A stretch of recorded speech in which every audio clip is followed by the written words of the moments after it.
देख रहे हैं अपने हालात, बंद कर दो ये तमाशे यार। आज बेटियों की इज्जतें महफूज नहीं है, आज खानदान के खानदान बर्बाद है, आज जो दुश्मन के निशाने पे आ जाता है वो बच नहीं रहा है। और हद तो तब हो जाती है जब अपने ही गिरेबान में झांक के देखो तो अपना ही हाथ होता है यार। हद हो जाती है, हद हो जाती है जब अपने ही गिरेबान पे अपने ही हाथ होता है ना, फिर हद होती है। मारने वाला कौन का ला इलाहा इल्लल्लाह जिसने पढ़ा है, मरा कौन है कि जिसने ला इलाहा इल्लल्लाह पढ़ा है। अपने सीने अपनी गोलियां आ गए, हम किस मकाम पे आके खड़े हो गए। ओ भाई अगर दौलत का खुमार है तो उतार दो, अगर तरक्की का आपके शहर दिमाग के अंदर नशा चढ़ा है तो इसे उतार के फेंक दो। रह गई दौलत की बात तो तुम्हारी दौलत कारमून से ज्यादा तो नगी है, शद्दाद हामान से ज्यादा तुम्हारी ताकत तो नगी है, नमरूद से बड़ा मर्द तुम्हारे पास ताकत और सल्तनत तुम्हारी नमरूद से ज्यादा नगी है। लेकिन जाओ खुदा की कसम खा के कहता हूं, अगर अब भी नशा ना उतरता हो तो आप ही की बस्ती में कब्रिस्तान भी होगा, वहां टूटी हुई कब्रें भी होंगी, वहां पे गले हुए कफन भी नजर आते होंगे, वहां जाकर के आप देखिए हड्डियां आपको नजर आएंगी, वहां जाकर के आप देखिए कफन के धागे नजर आएंगे। फिर जाकर के कब्र वालों से पूछो क्या तुम्हारा वजूद नहीं था, वो कहेंगे हम अपने दौर के सेठ थे, हम अपने दौर के अमीर थे, हमारे सामने किसी के नजर नहीं उठा करती थी, हमारी ताकत का आलम यह था जिधर से गुजर जाते थे लोगों के पित्ते पानी हो जाते थे। अब क्या हुआ कि तुम्हारा सेठ साहब, प्रधान साहब, अब क्या हाल है पहलवान साहब, तो कब्रों से गले हुए धागे कहेंगे। हम समझते थे कि जो दुनिया का वजूद है वही सब कुछ होता है, जो दुनिया की ताकत है वही सब कुछ होती है, लेकिन कब्र में आके पता चला कि क्या दुनिया का सिक्का नहीं, मदीने वाले की गुलामी का सिक्का चला करता है। जाओ कब्रों वालों से जाके पूछो, बताओ तो सही कब्रों का जायका कैसे लगा के उनकी कब्रों से आवाज आएगी, हुए नाम पर बेनिशा कैसे कैसे, सभी खा गई आसमां कैसे कैसे। बेशक बेशक हक है वाह वाह बस। अगर आप अमीर हो बेशक उतार दो इस नशे से, मरना है। बेशक बेशक क्या होना है? मरना है बेशक। तैयारी है? नहीं है। कोई तैयारी नहीं। जब मेरी तैयारी नहीं है, इन उलमा की तैयारी नहीं है, बड़े से बड़े पीर से पूछो का तैयारी कोई नहीं, तैयारी कोई नहीं है। क्यों? किस चीज पे नाज करेंगे? सजदे, जिन सजदों में पूरे गोश्त का हिसाब लगाते वो। बेशक कयाम, जिसमें पूरे खेत के आलूओं का हिसाब लगा दिया वो। सच है। कायदा, जिसमें बैठ करके करवट वाले के कपड़ों का हिसाब लगाते रहे वो क्या कायदा। हमारी नमाजें भी दुनिया से खाली नहीं यार, या तो हम सजदे करते ही नहीं, और करते भी है तो ये सोच के करते हैं ताकि लोग नमाजी समझें, वो नमाजें बचाएंगी हमें ना। खुदा की कसम, बरेली वाला कहता है एक मैं क्या मेरे एशिया की हकीकत कितनी, मुझसे 100 लाख को काफी है इशारा तेरा। हाँ आका, अगर कोई है, अगर कोई नाज की बात हमारे पास तो वो ये है कि हम तेरे हैं तू हमारा है। बेशक बेशक ये फाइनल सिर्फ ये है, हम तेरे हैं और तू बेशक। हम पूरी दुनिया कहते हैं, पूरी जिंदगी कहते रहे हम हुजूर के, हम हुजूर के। क्या बनता है? कुछ भी तो नहीं। हुजूर एक बार कह देना ये मेरे हैं तो बेड़ा ही पार हो जाएगा। बेशक बेशक। बेदाम वारसी ने क्या कहा था, इतना तो करम करना बेशक बेशक। ऐ चश्मे करीम आना, जब जान लबों पर हो तुम सामने आ जाना। क्या बात हो महशर में मैं सजदे किए जाऊं, तुम हंस के कहे जाओ दीवाना है दीवाना, है ना। सारा मामला हुजूर की वफा पर है। किस पर है? हुजूर की वफा पर है सारा मामला। भाई ज़िशान खुदा तुझे सलामत रखे, तेरे चेहरे पे 4 बाल हैं, दाढ़ी के हैं तो सही ना। सही बात। कई बार तो बंदे बिल्कुल चिकने होके जाते, मूंछ भी मुड़ा दी, दाढ़ी भी मुड़ा ली, देखने में मर्द लगता ही नहीं। मैं इस टॉपिक पे ज्यादा बात नहीं करूंगा, बस कुछ समझाना चाहता हूँ। अंदाज़े में मेरा बहुत शौक नहीं है, शायद को उतर जाए तेरे दिल में मेरी बात। रात बहुत ज्यादा हो गई है, कभी मुकम्मल सुनना हो ना तो सही वक्त पे बैठाइएगा। बेशक बेशक। तैयार है कड़वी बातें सुनने के लिए? जितने तैयार हैं बोले जरा या रसूल अल्लाह। बिल्कुल हजरत, सब तैयार है। क्या बात है, क्या बात है, सदके जाऊं आपके, है ना। सब तैयार है। मैं भी अगर थका ना होता, इतना जगह ना होता और दूल्हा की फिक्र ना होती, निकाह हो चुका होता ना, तो मैं भी फजर तक बोल लेता। बेशक बेशक, है ना। अपने ऊपर नहीं, दूल्हा पे रहम करना है। बेशक ठीक है इंशाल्लाह। इनकी हालत देख के कोई दूल्हा तैयार नहीं होगा जलसा कराने। हाँ बिल्कुल सही है। मौलवी 3 बजे तक रगड़ता है स्टेज, भाई रगड़ना नहीं, ठीक है ना। मैं देख रहा हूँ बारात आ चुकी है जी जी, और दूल्हा तैयार होकर मिंबर पे बैठा है, बाल हैं चेहरे के, दाढ़ी के, लोग मुंडा के जाते हैं। ओ भाई कम से कम इतनी वफा कर लो कि चेहरों पे दाढ़ियां सजा लो। कह रहा मौलवी साहब तुम्हें पता नहीं दौर बड़ा खराब है, लोग गला काट देंगे।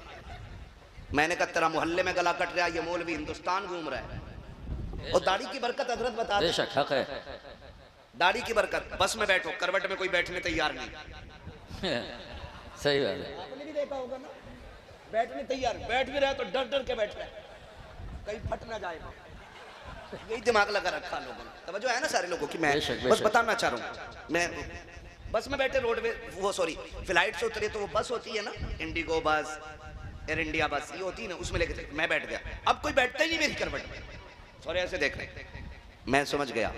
मैंने कहा वाह रे हुजूर की सुन्नत, लोगों को एक के बैठने की जगह नहीं मिलती, मेरे लिए पूरी सीट खाली करा दी है। सुभान अल्लाह, बेशक बेशक। नहीं नहीं, दाढ़ी नहीं रखनी है मौलाना, दाढ़ी देखिए दौर बहुत खराब है। मैंने कहा रख दाढ़ी, माइक का लाल कोई जना ही नहीं है, दाढ़ी पूरी रख जो आसानी से तेरे सामने आ सके। बेशक बेशक हक है।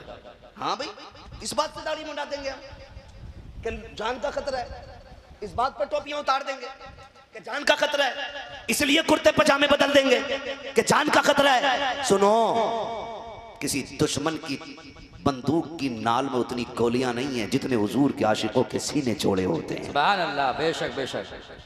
हम बिला वजह में दाढ़ियां बंद कर दें अपनी, हम रखेंगे, लोग गले काटते रहे, दाढ़ियों की तादाद बढ़ती रहे। बेशक सुभान अल्लाह। रखता ही नहीं, कहना वाला ना खतरा, मैं बाहर जाता हूँ।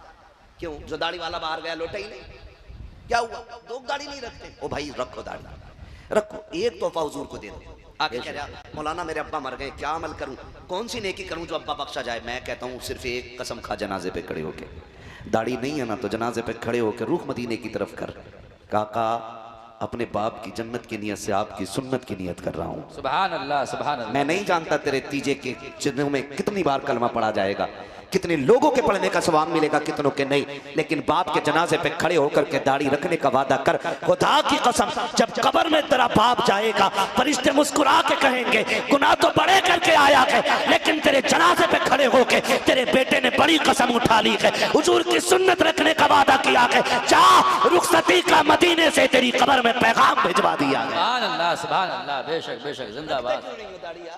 रखते उनसे रिश्ते मजबूत कर लो, उनसे ही कर लो। लोग कहते नहीं होता ना भाई, बहुत सीधी सी बात है, कुछ ना कुछ तो हुजूर के लिए करना पड़ेगा। क्या किया हमने हुजूर के लिए? एक सीधी सी बात पूछ रहा हूँ, सिंपल सी बात है, कभी पत्थर खाए हमने हुजूर के लिए? नहीं बोलो नहीं, बोलो भाई, नहीं बोल रहे हैं ना? खाए कभी पत्थर हमने? कभी गिरबान पकड़े गए हमारे? कभी हमें जेलों में डाला गया कि तू हुजूर का उम्मती है, चल जेल में? नहीं ना। कभी किसी ने गाली दी पकड़ के हमें कि तू हुजूर का उम्मती है, हम तुझे गाली बोल रहे हैं? बताओ, हुजूर के नाम पे बिरयानी कितनी बार खाई है? हजारों मरतबा। बोलो बोलो यार, हजारों बेहिसाब मर्तबा। बेशक। बल्कि हम तो एक एक वक्त का खाना ही हुजूर के नाम पे खाते हैं। सुभान अल्लाह, सुभान अल्लाह, बेशक। आती है ना आवाज बरेली से? क्या आवाज आती बरेली से? खाते हैं तेरे दर का, पीते हैं तेरे दर का। वाह वाह वाह। ये आवाज आती है ना, हम तो खाते ही हुजूर के दर का, खाते ही हुजूर के दर का। तो फिर हम उनके लिए क्या किया हमने? मैं कहता हूँ, लोग कहते हैं कोई वजीफा बता के हुजूर को देखूं, मैं कहता हूँ कभी उनके लिए पत्थर खा के देख, जब रोएगा तो आंसू साफ करने हुजूर मदीने से चल के आ। सुभान अल्लाह, सुभान अल्लाह। कभी उनके लिए इतना करके तो देखे ना, कभी इतनी कोशिश, इतनी तकलीफ हुजूर के लिए उठा के देखे, हुजूर के लिए उठा के देखे। तकलीफें नहीं उठाई ना। अल्लामा काफी किफायत अली रहमतुल्लाह तआला अलैह, है ना, नाम सुना है, मुजाहिद आज़ादी भी है, सैयदजादा भी है, आलिम दीन भी है, वक्त का फ़कीह भी है, अपने वक्त का मुफ्ती भी है। जानते हो फतवा आज़ादी दिया ना, लोग पीछे पड़ गए, फतवा आज़ादी दिया, दुश्मन पीछे लग गए। हमारी कौम के लोगों ने मुखबरी की, काफ़ी को पकड़ना कहा, हाँ फला मौत जगह पे, वहाँ पे दबिश डाली गई, नहीं आया हाथ, दूसरी जगह पहुँच के फिर हमारी जमात के लोगों ने, मुसलमानों ने कहा काफ़ी को पकड़ना, कहा हाँ, कहा यानी वहाँ मिलेगा, पकड़ लिया गया, जेल में डाला गया, कहा तुम्ही ने फतवा जिहाद दिया, कहा हाँ, कहीं से बदल दो, कहा नहीं बदल सकता, कहा कि हम तुम्हें सजा देंगे, कहा जो चाहो सजा दे दो, हुजूर का दीन है, किसी के कहने से बदला नहीं जाएगा। बेशक बेशक, हक है, हक ठीक है ना। उन्होंने फिर क्या किया? क्या नहीं किया? फिर क्या नहीं किया? कहा कि तुम्हें सजा देंगे, कहा जो चाहो सजा दे दो, आपको जेल में डाला गया। जानते हो प्रेस समझते हैं ना? प्रेस स्त्री बोलते हैं कि प्रेस बोलते हैं? प्रेस ही बोलते हैं ना, क्रेम।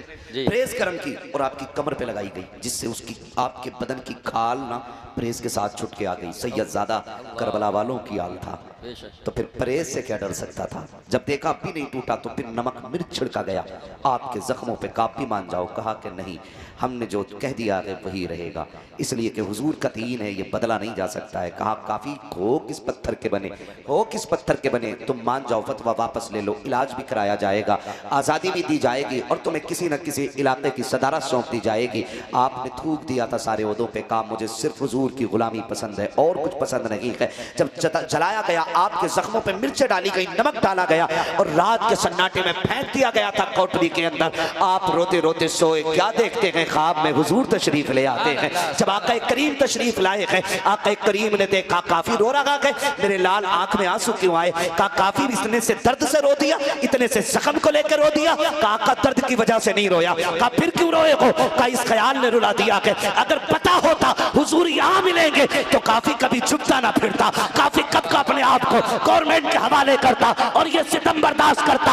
आका अगर पता होता आप यहाँ आएंगे तो मुस्तफा में कब का आ गया होता। आका अगर पता होता तेरी मुलाकात जख्मों के बाद है तो काफी कब का जख्मों के बीच आ गया होता। या रसूल अल्लाह, आज आप आए हो, आका करीम ने फरमाया था, काफी डरा तो नहीं है। कहा या रसूल अल्लाह, आपका बेटा हूँ, डर भी कैसे सकता हूँ। मुस्तफा जाने रहमत ने सीने से लगा के कहा था, काफी दिल थोड़ा ना करना, कुछ देर की बात है, यहाँ दुख उठा ले, जन्नत के महलों में सुखों का इंतजाम मैं करके आ गया। अल्लाह सुभान अल्लाह, नारे तकबीर, नारे तकबीर, नारे रिसालत, नारे रिसालत। मुफ्ती हम्माद साहब क़िबला, मुफ्ती हम्माद साहब क़िबला, नारे तकबीर, नारे रिसालत। सुभान अल्लाह, सुभान कुछ तो वफा करें हम हुजूर से, कुछ तो करें यार, बेशक बेशक, कुछ तो करें। मेरी तकरीर को तकरीर, मेरी बातों को तकरीर ना समझें आप, मेरी बातों को वो समझें कि जो आपसे अपने आखिरी लम्हात में कह रहा हो।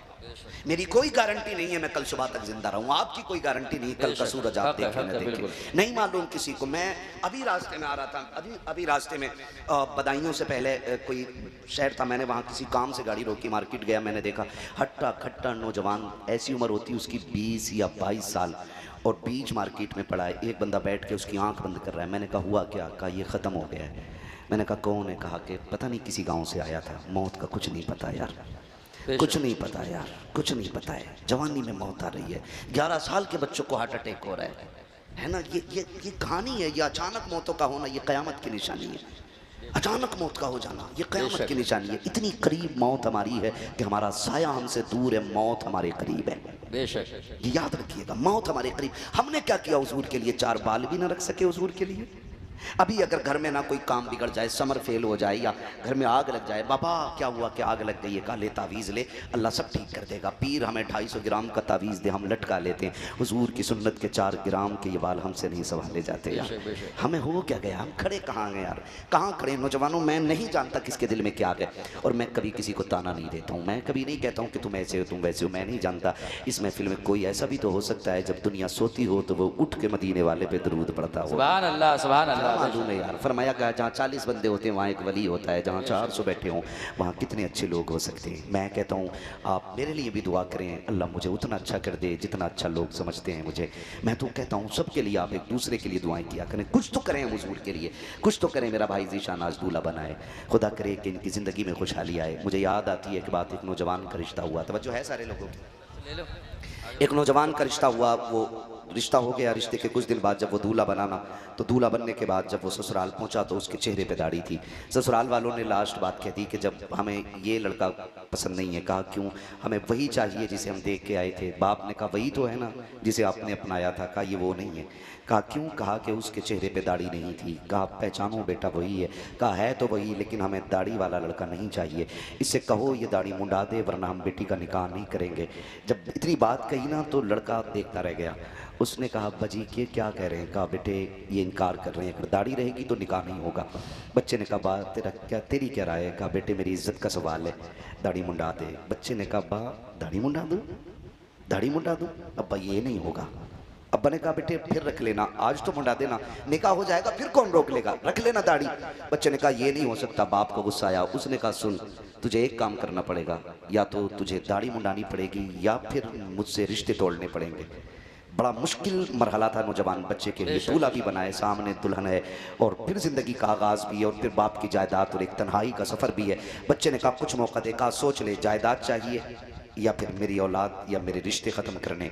बच्चे ने कुछ देर नौजवान ने सोचा, फिर उसके बाद सेहरा उतारा, कचड़े के ढेर में फेंका और कहने लगा, अब्बा जा तेरी सल्तनत तुझे मुबारक हो, मदीने वाले की सुन्नत मुझे मुबारक हो। सुभान अल्लाह, सुभान अल्लाह। बेशक बेशक। नौजवान चलाना, बाप ने कहा सोच ले दुनिया धक्के देगी। उसने कहा तू क्या जाने मैंने दिल किससे लगा लिया है, तुझे दुनिया से डर लगता है, मैं मदीने वाले से दिल लगा बैठा हूँ। उसने कहा बेटे मेरे रिश्तों का तो ख्याल कर, का जिसे हुजूर के रिश्तों की फिक्र ना हो उससे औलाद के रिश्तों का ताल्लुक कैसे बरकरार रह सकता है। उसने कहा अब्बा जी आप तो हज भी करके आए हो? कहा हाँ किया था। कहा आपने तो मुझे ये बताया कि मैं हुजूर के रोजे पे गया था, जालियां देख के बेहोश होके गिर गया था। अब्बा तू बता तेरा कौन सा इश्क था? एक इश्क वो कह के जालियों पे बेहोश करके गिरा दिया था, दूसरा रिश्ता ये कह के तू बेटे को दाढ़ी मुंडाने पे मजबूर करता है। उसने कहा बेटे इज्जत पे बात आ गई है। उसने कहा था अब्बा एक तरफ तेरी इज्जत की बात है, अगर मैंने मुंडा दी तो मदीने वाले की इज्जत पे बात आ जाएगी। उसने कहा अब्बा तेरी इज्जत से बड़ी मेरे आका की इज्जत है, मैं तेरी इज्जत को लुटते देख सकता हूँ, मदीने वाले की इज्जत को लुटते हुए नहीं देख सकता हूँ।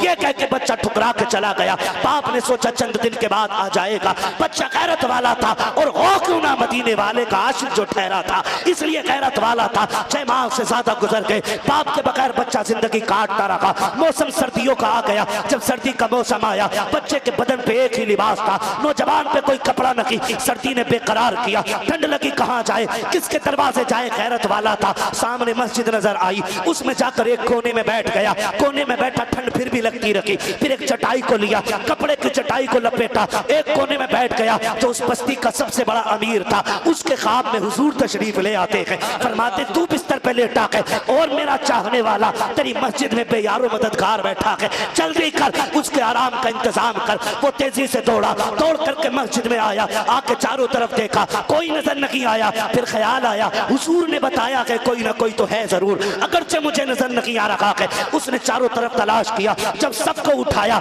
उसने सबको खोला, उसके अंदर सुखड़ा हुआ नौजवान निकला। उठाया घर लाया, आलिशान बिस्तर पे लेटाया, सुबह को उठा करके नया लिबास दिया, अच्छे खाने खिलाए। नौजवान ने कहा इजाजत दीजिए अब मैं जाना चाहता हूँ। कदमों में बैठ गया अमीर, कहने लगा 4 दिन मेरे घर मेहमान बन जा। कहा तू अमीर ज्यादा है, मैं परदेसी हूँ, मेरे कदमों में क्यों बैठा है? कहा कोई तो नेकी करके आया है जो तू हुजूर की आंखों की ठंडक बन बैठा है, कोई तो इबादत तूने की है जिसकी वजह से हुजूर को तुझसे प्यार हुआ है। का कहना क्या चाहता है हो, मैं नहीं समझ पा रहा हूँ। जवान ने इतना कहा है। अमीर कहता यार वो राज बता दे जिस राज ने तुझे हुजूर के करीब कर दिया है। का क्या कहना चाहते हो? का वो रिश्ता क्या है जिस रिश्ते ने तेरे दर्द को हुजूर के सीने में जिंदा किया और आका मेरे ख्वाब में आके तेरे बारे में बता के गए हैं। उसने इतना सुना चीख मार के रो देता है, कहता यार तुझे क्या बताऊं, मैंने एक काम किया है आका के लिए, वो इतना प्यार कर बैठे हैं। का क्या किया है? का उनके लिए दाढ़ी रखी है और वो मुझे अपना कह के आवाज दे रखे हैं।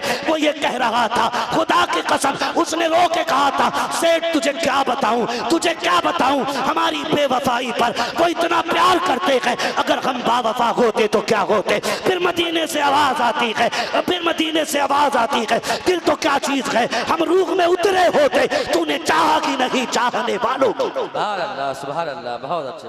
नारे तकबीर, नारे तकबीर, नारे रिसालत, उलमा अहले सन्नत, मुफ्ती हम्माद रजा साहब क़िबला, मुफ्ती हम्माद साहब क़िबला, नारे तकबीर, नारे रिसालत। बहुत हुजूर से अच्छे, प्यार बहुत करो, बढ़िया। वफा करो हुजूर से। नौजवान दाढ़ी छोड़ दे, हुजूर कहते हैं ये मेरा मेहमान है, इसकी इज्जत कर यार, कोई तो रख लेना, ये सोच के कि हुजूर की सुन्नत है। दुनिया ठुकराएगी, कहते जी अभी शादी नहीं हुई है, अभी निकाह नहीं हुआ, निकाह के बाद दाढ़ी रख लेंगे। मैं कहता हूँ निकाह से पहले दाढ़ी रख लो, मौज आ जाएगी। आप कहेंगे क्यों? इसलिए कि निकाह में से पहले अम्मा देखने जाती है ना, तो वो आंख नाक कान देख के आती है, अंदर का दिल नहीं देखती है। बाहर जब गई थी देखने तो हूर लग रही थी, जब घर में आई है तो चुड़ैल बन जाती है। फिर लिए घूम रहा है, कहाँ जा रहा है? कछोछा जा रहा हूँ, अब कहाँ जा रहा है? अजमेर जा रहा हूँ, अब कहाँ जा रहा है? फला जगह पतीला, अब कहाँ जा रहा है? फला जगह चादर है, अब कहाँ जा रहे हो? चिश्ती पीर साहब के यहाँ जा रहे हैं। मैं कहता हूँ दौड़ते फिरते क्यों? क्योंकि माँ ने चेहरा देखा था, दिल नहीं देखा था। मैं कहता हूँ दाढ़ी रख लो, दाढ़ी रख लो। जो माँ नहीं देखती है वो दाढ़ी देख लिया करती है। बेशक बेशक। आप कहेंगे क्यों? मैं कहता हूँ सुने, जो दाढ़ी रख लेते हैं उनके घर में दुल्हन बन के आने वाली फिर चुड़ैल नहीं होती है, मुस्तफ़ा जान रहमत के दर की कनीज आया करती है। इसलिए पहले दाढ़ी रखो, पहले दाढ़ी रखो, घर अच्छे हो जाएंगे। पहले दाढ़ी रखो, ज़िंदगी खूबसूरत हो जाएगी। पहले दाढ़ी रखो, फिर माँ ऊपर से देखेगी, दाढ़ियाँ अंदर के फैसले कर देती है। इसलिए अगर चाहते हैं घर अच्छे बने तो कनीज़ फ़ातिमा ज़हरा से निकाह करें। नौजवानों से कहूँगा खुदारा हुजूर के लिए कोई ना कोई एक सुन्नत मजबूती से थाम लें। बस आखिरी बात, रोज़ाना कम से कम हर बंदा 10 मरतबा हुजूर पे दुरूद पढ़ लिया करे। सुभान अल्लाह, सुभान अल्लाह। ऐसी मेरी आखिरी बात है, हुजूर पे रोज़ाना 10 मरतबा दुरूद पढ़ लिया करें। 10 मरतबा क्यों क्यों क्यों? इसलिए कि हम रोज़ 10 मरतबा हुजूर पे दुरूद पढ़ेंगे तो एक ख़त की शक्ल में रोज़ मदीने जाया करेगा। सुभान एक ख़त रोज़ मदीने जाया करेगा, एक ख़त रोज़ मदीने जाया करेगा। किसी दिन तो हुजूर पूछेंगे कौन है जो रोज़ ख़त भेज देता है, किसका बेटा है? फरिश्तों ने अगर तुम्हारा तज़किरा हुजूर की चौखट पे कर दिया ना, फिर खुदा की कसम ज़िंदगी सवर जाएगी, ज़िंदगी सवर जाएगी। बच्चों से कहूँगा, जो छोटे छोटे बच्चे मुझे सुन रहे हैं, बैठे हैं यहाँ पे, अब तक इतनी रात में बच्चे बैठे हुए हैं, इतने छोटे छोटे बच्चे बैठे, इतनी रात में मैं कहता हूँ गेम खेलने वाले बच्चे भी नहीं जागते हैं। ये बच्चे 3 बजे तक बैठे हैं, क्यों बैठे हैं? आखिर किसने बिठाया? कोई तो रिश्ता है ना, कोई तो लगन है ना। यही हुजूर का इश्क है। हर किसी से इश्क आदमी तब करता है जब होश आ जाता है, और हुजूर का इश्क वो है जो बच्चों से, जवानों से ज़्यादा बच्चों के सीनों में उतर जाता है। बेशक, सुभान अल्लाह। हुजूर का इश्क ऐसा है कि जो बच्चों को भी सीनों में, बच्चों के भी सीनों में उतरता है। पूछो ना आप इन बच्चों से क्यों बैठे हो, तो इनका भी यही जवाब होगा, कोई और लालच नहीं, ना एक 10 बिरयानी मिलनी है, ना यहाँ पे 1 किलो लड्डू मिलने हैं। फिर क्यों बैठा है? कहेगा सिर्फ एक आवाज़ है, सुना है आप हर आशिक के घर तशरीफ लाते हैं। सुभान अल्लाह। एक ही लगन सबकी है, सुना है, सुना है। भाई ये जो दूल्हा बन के इतनी रात को यहाँ बैठे ना, निकाह सुबह होना है, इनकी भी यही आवाज़ होगी, सुना है आप हर आशिक के घर तशरीफ लाते हैं। मेरे घर में भी हो जाए चरागा, मेरे घर में भी हो जाए चरागा या रसूल अल्लाह। याद रखें, हम शादी में, बस तकरीर तो मैं करता वक्त होता तो मैंने बात ख़त्म कर दी है, बस मैं चाहता हूँ 1 मिनट में ये बात भी कह दूँ। हम सबको दावत देते हैं, सारे रिश्तेदारों को बुलाते हैं। क्या ही अच्छा हो कि हम एक कार्ड हुजूर के मदीने भी भेज दिया करें। सुभान अल्लाह, सुभान। आप कहेंगे हुजूर के यहाँ कौन सा कार्ड जाना है, तो मैं कहता हूँ सुने, मेरे यहाँ कार्ड आया, मैं हिसाब लगा लेता हूँ, बकरा मिलेगा कि मुर्गा मिलेगा, छोटा मिलेगा कि बड़ा मिलेगा, फिर नमक का पानी पी के जाना है कि जलजीरा पी के जाना है कि बस ऐसे ही जाके लौट आना है, ये हम पहले फैसले कर लेते हैं। एक कार्ड हुजूर के लिए लिखो। आप कहेंगे कैसे? मैं कहता हूँ सुने, हुजूर के जिक्र की महफिल सजा लो, सारे लोग बाद में आएंगे, मदीने वाला पहले आकर के हाजिर हो जाएगा। हाँ, क्योंकि जहाँ हुजूर की महफिल सजती है वहाँ हुजूर तशरीफ़ लाया करते हैं, और अगर ना भी आएँ तो वहाँ हुजूर अपने मज़ार में लेटे लेटे उस महफिल को मुलाहिज़ा फरमा लिया करते हैं। अगर हुजूर को इतनी भी फुर्सत ना हो कि तवज्जो करें, तो कम से कम फरिश्ते तो जाके बताएंगे ना, हुजूर बरगैन में आपका गुलाम है ज़ीशान, दूल्हा बन गया है, निकाह कल होगा, पूरी रात आपके तज़किरे सुनता रहा। कम से कम ये बात तो मदीने जाएगी ना, ये बात तो मदीने जाएगी। सबके लिए जूतियाँ तोड़ के लाते हो बुला के, ताकि तज़किरे हो जाएं। सेठ आए हैं, प्रधान जी आए, नेताजी आए, सब खा के चले जाएंगे, कोई काम नहीं आएगा।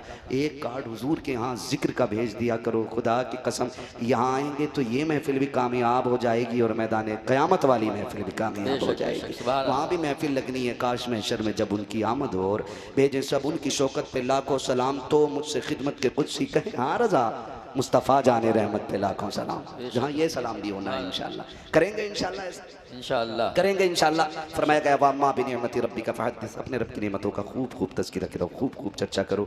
अल्लाह ताला इस महफिल को अपनी बारगाह में कबूल फरमाए। भाई ज़ीशान साहब और जितने भी इनके रुफ़क़ा हैं, अहबाब हैं, हुजूर की बारगाह में सबकी मेहनतें अल्लाह कबूल फरमा ले, और इस महफिल को अल्लाह हम सब के लिए ज़रिए निजात बना। खुदा मुझे बड़ा फ़ायदा और आराम मिलेगा उसमें। आप ऐसे जलसे रोज़ कराया करें। खैरियत हैं आप लोग? मैं आपको मजबूर नहीं करूंगा, क्योंकि मोहम्मद अली भाई ने इतना आपसे बुलवा लिया है कि बैटरी डाउन हो चुकी है आपकी। मसला कोई नहीं है, कोई बात नहीं है, बस मुझे संजीदगी से चंद मिनट सुन लें ताकि मेरी भी हाज़िरी लग जाए। और मैं तो ये सोच रहा हूँ कि अभी निकाह हुआ नहीं है, कल निकाह होना है।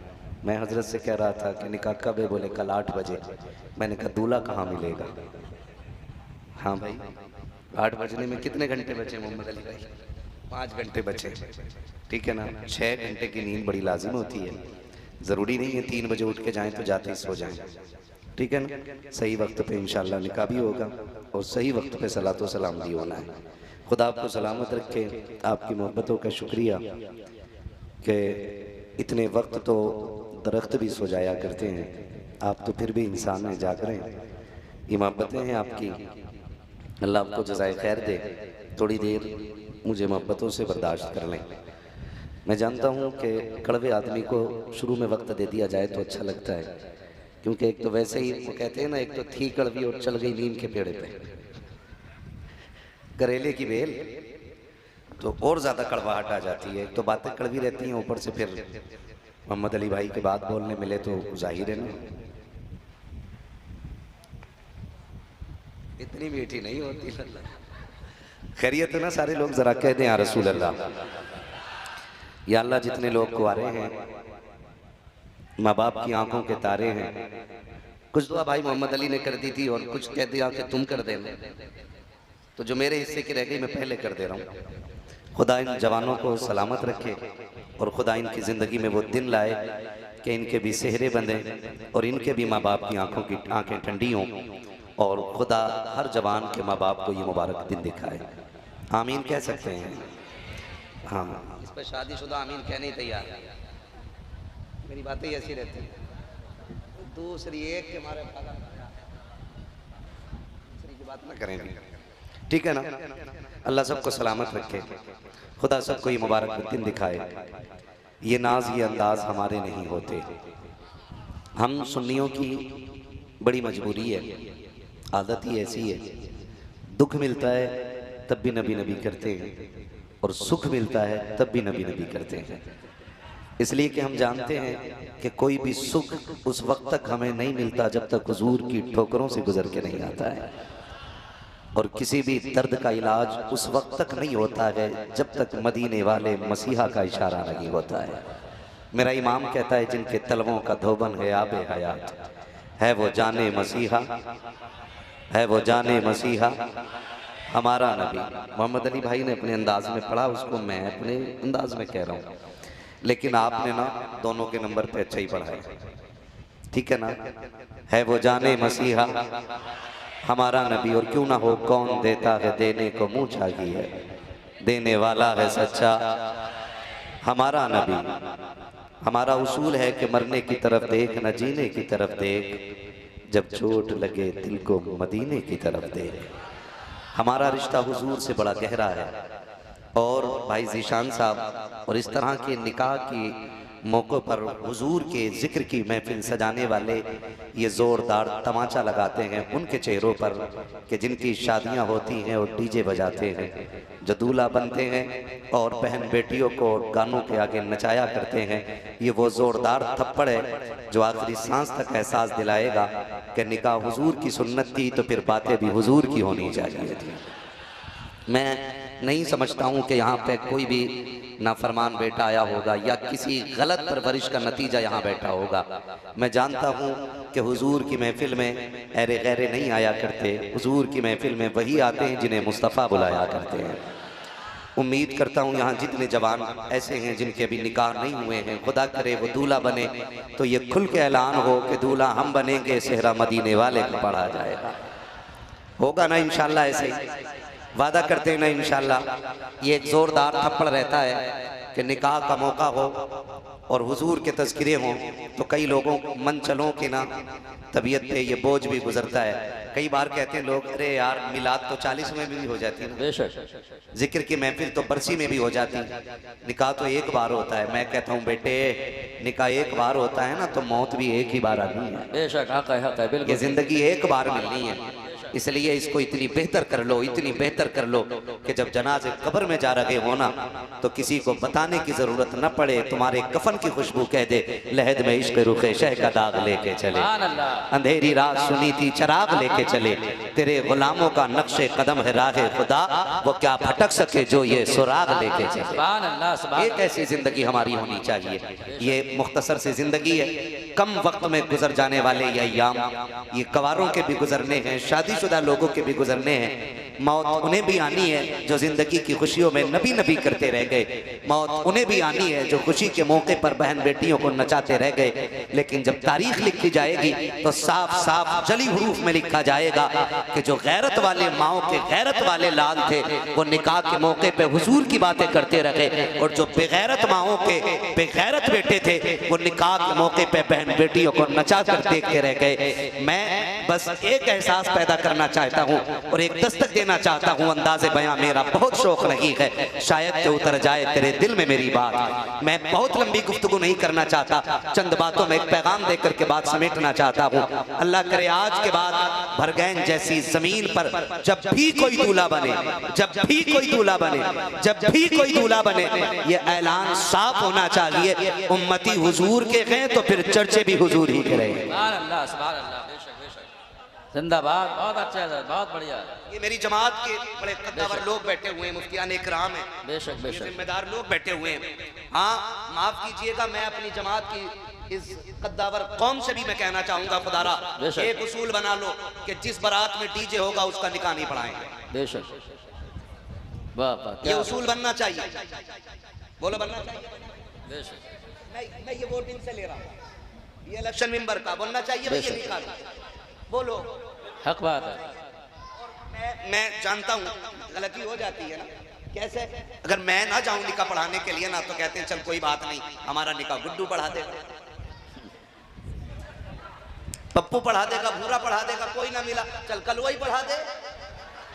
ये सारी चीज होती है ना। बेशक, जब हम मजबूत हो जाएंगे ना, हमारी जमात जब मजबूत होगी, बेशक, और जब ये कहते हैं कि नहीं अगर फलाने नहीं पढ़ाया तो हम भी नहीं पढ़ाएंगे, इसलिए कि हुजूर के टुकड़ों पे सिर्फ मैं नहीं पलता हूँ, हुजूर के टुकड़ों पे वो भी पलता है जिसने इनकार किया है, वो भी तो मुस्तफ़ा का नाम लेता है जिसने निकाह पढ़ाने से इनकार किया है। अगर उसको पैसे से मोहब्बत नहीं है तो फिर मैं किस मुंह से पैसों के लालच में आकर के किसी डीजे बजाने वाले के दरवाजे पे जाकर निकाह पढ़ाऊं। इसलिए कि चेहरा आपको, इस कौम को नहीं दिखाना है, चेहरा मैदान क़यामत में मुस्तफ़ा को दिखाना है। और याद रखिएगा ये फैसले हम सबको करने पड़ेंगे कि दुनिया से रिश्ता नहीं है, जो भी रिश्ता है मदीने वाले मुस्तफ़ा से रिश्ता है। और दुनिया को बता दो, और उन लोगों से कहना चाहता हूँ जो मेरी कौम के, मेरी जमात के गैरतमंद उलमा है, आपको ये ऐलान करना पड़ेगा, ये नाज के अंदाज हमारे नहीं होते, चोली में अगर टुकड़े तुम्हारे नहीं होते, मिलती ना अगर भी हुजूर आपके दर से इस शान से मंगतों के गुजारे नहीं होते, बेदाम की बिक जाइए बाजार नबी में, इस शान के सौदों में खसारे नहीं। सुभान अल्लाह, नारे तकबीर, नारे तकबीर, नारे रिसालत, उलमाए अहले सुन्नत, नारे तकबीर, नारे रिसालत, सुभान अल्लाह, सुभान अल्लाह। हमें सबको ये फैसला करना पड़ेगा, सबको ये फैसला करना पड़ेगा। हाथ जोड़ के कह रहा हूँ खुदारा, दुनिया कहाँ चली गई है, हम कहाँ खड़े हुए हैं, हम अभी भी ढोलक के आगे कूद रहे, हमारी बेटियों को मुर्तद बना करके उनके मुंह में खिंजीर का गोश्त ठूंसा जा रहा है। और मेरी कौम का मुखिया सेठ कह रहा है डीजे ऐसा लाऊंगा कि दीवारें हिला दूंगा। बेशक बेशक, खुदा की कसम तेरे डीजे में वो धमक नहीं है जो मुनकर नकीर के गुर्जों में धमक है। हाँ, अगर तेरे डीजे से 4 दीवारें हिलेंगी, उनके एक गुर्ज से 70 गज जमीन के अंदर घुसेड़ दिया जाए। है किस हवा में, है किस हवा में? अगर इमाम इस बात को कह दे कहीं कभी, तो कहते निकालो इसे। मेरे बेटे की शादी पे ये तकरीर क्यों हुई है? फलां के बेटे की भी हुई थी, तब इस पे नहीं बोला था मौलाना निकालो, निकालो। कितने इमाम निकालेंगे हम? ये हमारी गैरत नहीं, बेगैरती है। हम अगर अपनी गलती सुधारने वाले को हटाना चाहते हैं सामने से, तो इंसानियत नहीं, ये शैतानियत है। आदम की औलाद अपनी इस्लाह पसंद करती है, गलती पे अकड़ना पसंद नहीं करती है। खुदारा बदले अपने रवैये, बदले अपने रवैये। ऐसे बेगैरती वाले गाने, माफ कीजिएगा, जिसे आज बहन भाई एक जगह गैरतमंद बैठ करके एक जुमला सुनना गवारा नहीं करते, आज पूरी पूरी रात वो गाने बजते रहते हैं। सगी बेटियां सामने खड़ी हैं, भाई डांस कर रहा है, बहन पैसे लुटा रही है, बहन नाच रही है, भाई पैसे लुटा रहा है। हमारी आंखों की गैरत का पानी कहाँ चला गया है? हम पूछना चाहते थे इस उम्मत को किस तरह निखारा था मेरे नबी ने? क्या तारीख के ये बाब हमें याद नहीं है जो नजर मुस्तफ़ा के चेहरे पे पड़ जाती थी, फिर वो दुनिया के किसी हुस्न को देखना नहीं चाहती थी। जिन चेहरों में मुस्तफ़ा का इश्क हुआ करता था, वो फिर किसी जानी पढ़ना गवारा नहीं किया करते थे। आज हम कहाँ खड़े हैं? खुदा के वास्ते बदलो अपने रवैये। अपने निकाह के मौके पे हुजूर के तज़किरे करो, अपने शादी के मौके पर हुजूर की बातें करो, और जमाने को ये बता दो कि निकाह भी खुदा की रहमत से हो रहा है, तो ये तज़किरे भी हुजूर के खुदा की रहमत के ही लिए किए जाएंगे। ये होना चाहिए। अम्मा भी कह देती है, अम्मा भी बड़ी खतरनाक है, कह रही ना जब तक ढोल ना बजेगा मजा ही नहीं आ रहा। ना करो यार, बंद कर दो ये चीजें, बंद कर दो, ये तरीके बदल दो अपने भाई। हम अपने घर में कुरान को लाएं, कुरान जो हमने छोड़ दिया है। अगर मैं, माफ कीजिएगा, बरगैन हमारी बड़ी मजबूत जमीन है, बेशक मजबूत जमीन है मुसलमानों की। अगर मैं हाथ उठवा लूँ तजवीद के साथ कुरान कितने लोगों को आता है? मैं दावे के साथ कहता हूँ 95% लोगों को कुरान नहीं आता। बेशक हक है, 95% सही बात है ना। तजवीद की रियायत से 95% लोगों को कुरान नहीं आता होगा। और अगर मैं ये पूछ लूं कि 10-10 गाने के चाहे एक एक हर्फ याद है, कितनों को याद है? कितने हाथ उठेंगे ईमानदारी से? 99%। ये हमारा रवैया है। हम इस मकाम पे आके खड़े होके माफ कीजिएगा यार, सिर्फ एक रात के जलसे से हम जन्नती नहीं हो जाएंगे। बेशक सिर्फ एक रात नारा लगा लेने से हमारी कौम की तकदीर नहीं बदल जाएगी। बेशक।